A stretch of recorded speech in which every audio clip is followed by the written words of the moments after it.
Antonio Ligabue is one of those artists whose life feels almost like a legend.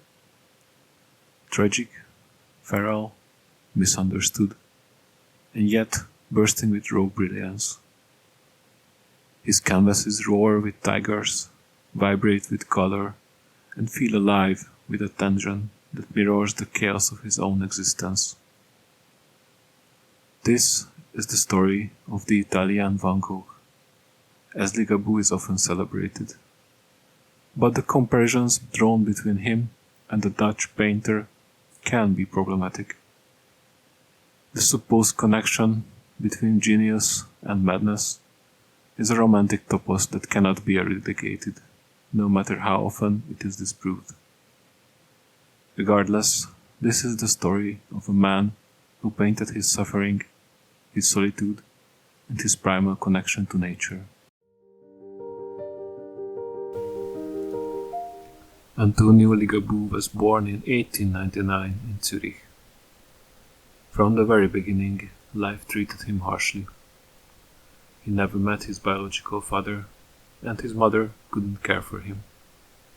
He was adopted, but even this new beginning quickly became fraught.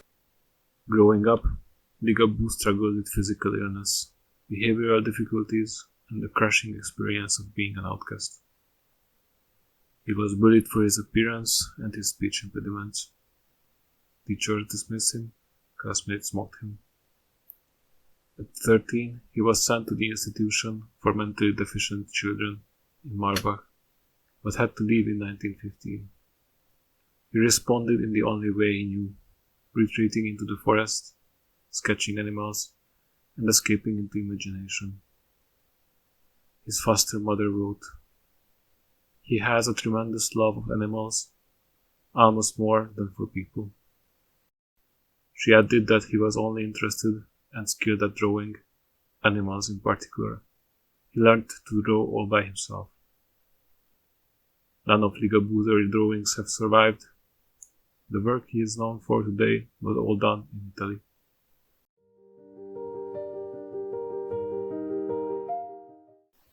In 1919, after repeated conflicts, Swiss authorities expelled him, sending him back to Italy, a country he barely knew and did not speak the language of.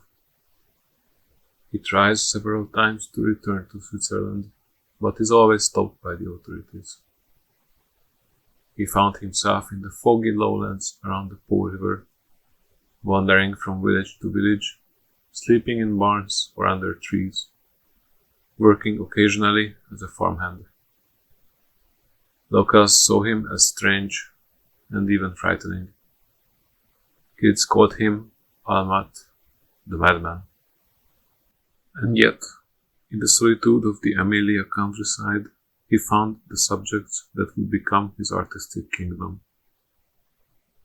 Working the clay that he finds along the banks of the Po River, Ligabue finds his first artistic manifestation, sculpture, which, despite the lack of any academic training, he proves to master with great skill. He also began to paint in 1920.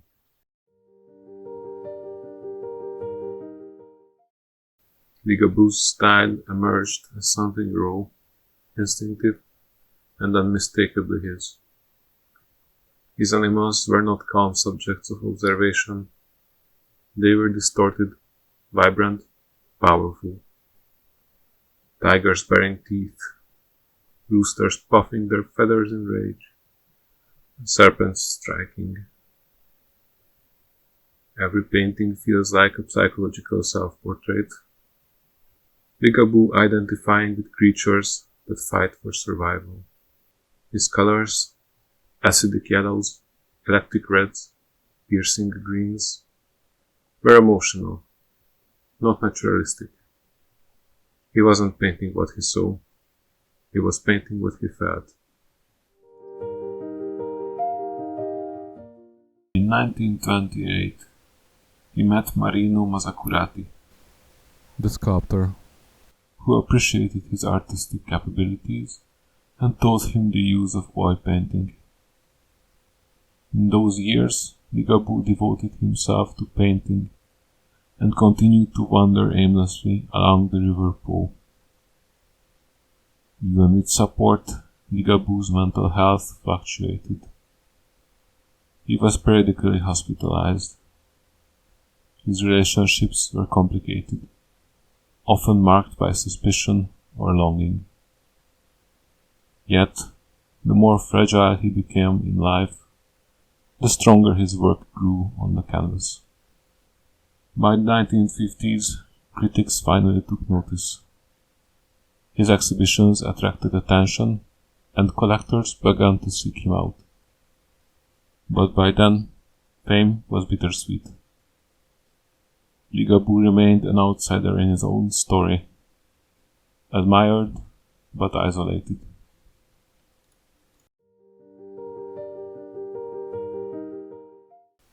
Ligabue's self-portraits deserve special attention.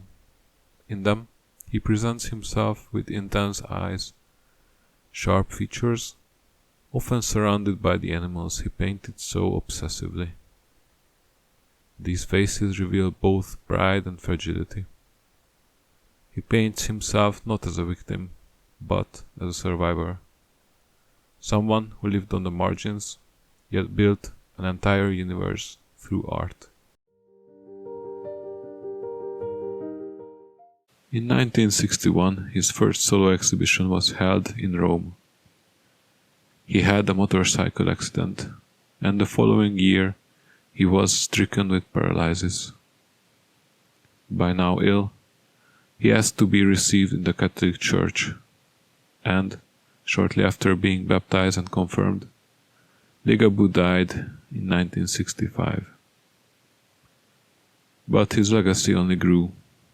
Today, he stands as one of Italy's most original and expressive naive artists. His work is a reminder that genius doesn't always emerge from academies or privilege. Sometimes it comes from suffering, from solitude, from a man who found beauty in the wilderness, because he himself was wild. Antonio Ligabue transformed his pain into roaring color.